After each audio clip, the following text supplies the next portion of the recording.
welcome to my newest video. Today's video is all about Bunmergencies.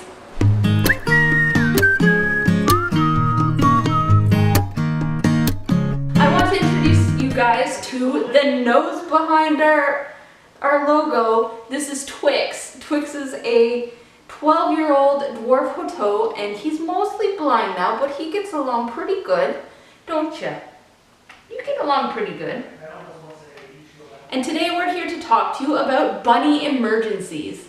Over the 12 years that we've shared our lives together, we've gotten into many conundrums. We have had minor to severe injuries and even seen things like stasis with this guy.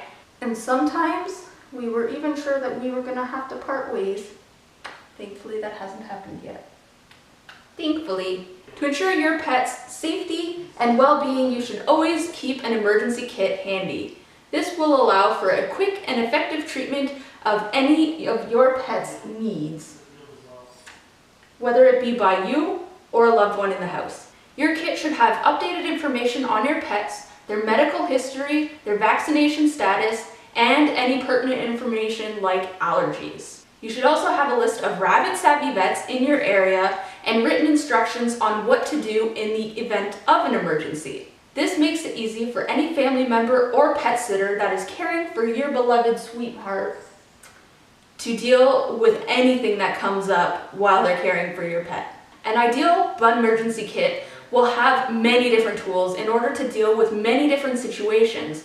Ours is even prepared for natural disasters. For us, this means having a few days extra medication, hay for the bunnies, and any food that is required in the case that we have to evacuate our home. To create a Bunmergency kit, you can do it several ways. You can go to bunnyapproved.com and visit their shop where they have a fully set up kit that you can purchase. You can also start with making your own. You can take any emergency kit that has the basics, so things such as gauze, alcohol, disinfecting wipes, band-aids, anything like that. Just modify some of the ingredients in the kit and add some of your own bunny essentials and you've got yourself a Bunmergency kit. One thing you want to add is puppy training pads. These are handy for puppies, but they're also handy for the bun. They're great for having to put inside of your pet's carrier in the case of an emergency, or even just to sop up some urine. Syringes are a must in a bunny medical kit. These are used for differing things, such as syringes to administer medications subcutaneously or IV, or even oral syringes to administer water or food in instances where a bunny will not eat. Critical care is an essential item in the Bunmergency kit. This is used to treat many ailments that bunnies suffer from, ranging from stasis to just going off of food. This is a powder that comes in unflavored and flavored versions, so make sure to pick one that would be appealing to your pet. You'll also want to ensure that you have water in your kit to mix this with, as it's dry powder and needs to be reconstituted in a syringe to be administered via the mouth. All natural baby foods are a great thing to have in your kit, especially if you're experiencing a bun who doesn't want to eat. You have to ensure that there is minimal ingredients as possible. There's no things like xylitol for sweetening, and they're all natural. We always have pumpkin in ours for digestive health issues, and then fruit-flavored ones, which seem to entice a bunny who doesn't want to eat. Styptic powder is a must. Yes, it is. It's great for stopping minor bleeding wounds, such as nail trimmings. On the other side of this, bag balm is great for healing any minor cuts or wounds, and it's soothing for skin injuries. Another essential in a bunny kit is Simethicone infant gas drops, made by either Equate or Parent's Choice. These are essential in a rabbit emergency kit since rabbits cannot expel gas. These help alleviate any of those symptoms in Bum Bum's tummy and helps to give you that much extra time to get to a vet ASAP. Now for the substitutions. So for substitutions, you want to make sure there is a rectal thermometer with, calm down. You want to make sure that there's a rectal thermometer with enough lubrication for inserting into the rectum. This is essential for bunnies' temperature. You'll want to make sure that in instances of shock or sickness, you'll record the temperatures. This information could be important to your vet. Bunnies also have no use for band-aids, so you'll want to take those out and replace those with something called vet wrap. It's a self-adhesive Band-Aid that is easy to apply and safe for little bunnies' sensitive skin.